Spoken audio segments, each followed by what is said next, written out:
మీకు అందరికి ఆహ్వానం పలుకుతున్నా.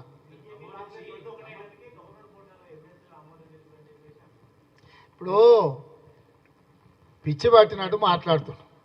ఈ దేశంలో బీజేపీ కాంగ్రెస్ ఒక్కటి అవుతాయా? ఎవడన్నా తలుండేవాడు కానీ మతుండేవాడు కానీ మాట్లాడే మాటలేనా?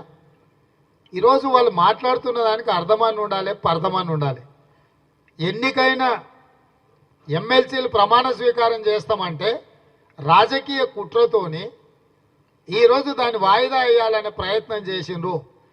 కోదండరామ్ గారి యొక్క ఏమంటారు, ఆయనకున్న గొప్పతనము ఒకరు చెప్పాలనా? తెలంగాణ సమాజము, తెలంగాణ రాష్ట్రంలో కోదండరామ్ గారి యొక్క పాత్రను బీఆర్ఎస్ వాళ్ళు ప్రశ్నిస్తున్నారంటేనే వాళ్ళ భావదారిద్ర్యాన్ని అర్థం చేసుకోవాలి. కాబట్టి ఈరోజు ఆ పార్టీలో వాళ్ళ దొడ్లో చెప్పులు మోసే వాళ్ళని తీసుకొచ్చి కోదండరామ్ గారితో పోల్చి మాకు తిరస్కరించారు, మీకు ఎట్లా ఇచ్చిండ్రు అని అడుగుతారు. ఏమైనా అర్థం ఉందా ఏం మాట్లాడుతుండ్రో వాళ్ళు? కాబట్టి ఓటమితో మతిస్థిమితము తప్పి ఉనికిని కాపాడుకోవడానికి, మనుగడ చూయించుకోవడానికి ఇట్లాంటి ఆరోపణలు చేస్తుండ్రు. కాంగ్రెస్ పార్టీలో హయ్యెస్ట్ అథారిటీ బట్టి విక్రమార్క గారు, రేవంత్ రెడ్డి, మహేష్ గౌడ్ గారు కాదు.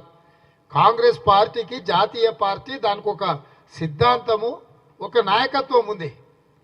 సిద్ధాంతపరంగా పూర్తిగా భారతీయ జనతా పార్టీ మీద పోరాటం చేస్తున్నదే కాంగ్రెస్ పార్టీ. ఆ భారతీయ జనతా పార్టీని గద్దెదించడానికి రాహుల్ గాంధీ గారు కన్యాకుమారి నుంచి కశ్మీర్ వరకు పాదయాత్ర చేసిండు. ఈరోజు మణిపూర్ నుంచి మహారాష్ట్ర వరకు వారు మళ్ళీ రెండవ విడత యాత్ర మొదలుపెట్టిండు. అట్లాంటి పార్టీ చిత్తశుద్ధినే శంకిస్తుండ్రు అని అంటే కేటీఆర్ యొక్క ఆలోచన, అతని అవగాహన, అతని యొక్క విధానం అర్థం చేసుకోండి. కాబట్టి అట్లాంటి పిచ్చి మాటల గురించి మనం పెద్ద చర్చించుకోవడం వల్ల ప్రయోజనం లేదు.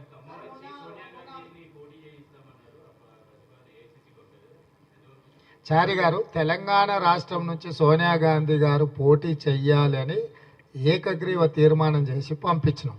మీరు దానికి ఖమ్మం తోడు చేస్తారు, అది మరి మీరే చెప్పాలి, మీకు ఎక్కడి నుంచే సమాచారం వచ్చిందో. ఇప్పటి కూడా మా తీర్మానానికి మేము కట్టుబడి ఉన్నాం. ఇప్పటి సమావేశంలో కూడా మేము అందరం చర్చించుకున్నాం. ఈ తెలంగాణ రాష్ట్రం నుంచి శ్రీమతి సోనియా గాంధీ గారు రాబోయే ఎన్నికల బరిలో దించాలి. మా బట్టి విక్రమార్క గారు స్పష్టంగా తెలంగాణ సమాజానికి విజ్ఞప్తి చేసిండు. సోనియా గాంధీ గారు నామినేషన్ వేస్తే ఏకగ్రీవంగా ఎన్నుకుంటేనే తెలంగాణ ప్రజలకు ఇక్కడ ఉండే పార్టీలు గౌరవం ఇచ్చినట్టు. సోనియా గాంధీ గారు నామినేషన్ వేసిన తర్వాత వారి మీద తెలంగాణ బిడ్డలు ఎవ్వరూ పోటీ చేస్తారని మేము అనుకోవడం లేదు. మనమందరం, మీరందరూ కూడా సోనియా గాంధీ గారి ఏకగ్రీవ ఎన్నికకు సహకరించాల్సిందిగా మీకు కూడా విజ్ఞప్తి చేస్తున్నాం.